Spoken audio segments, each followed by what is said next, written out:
John Major rushed out news that the Queen had agreed to pay income tax to deflect criticism of the royals after Diana's tell-all book was published.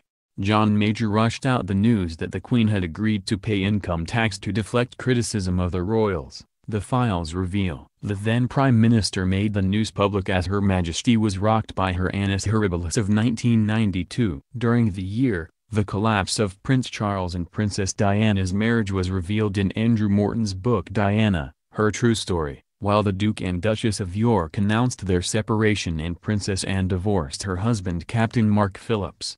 A fire also caused extensive damage to Windsor Castle, prompting an outcry when it was suggested that the estimated £60 million repair bill be met by the taxpayer.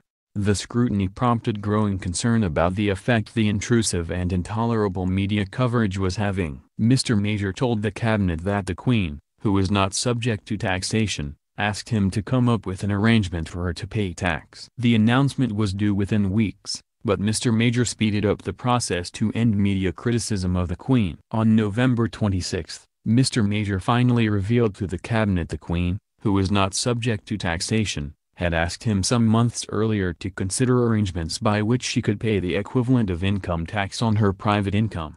The Prince of Wales, he said, had made a similar offer in relation to his income from the Duchy of Cornwall. A team of officials had been quietly working on the plan, and Mr. Major told ministers that he had intended to make an announcement in a few weeks, when the exercise was complete.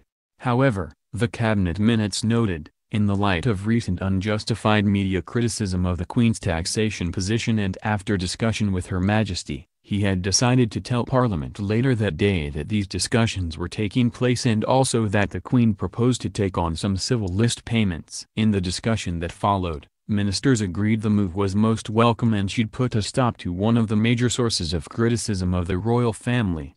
The minutes added, on the other hand, this gesture would not by itself change the behavior of the media and some would represent it as resulting from their pressure.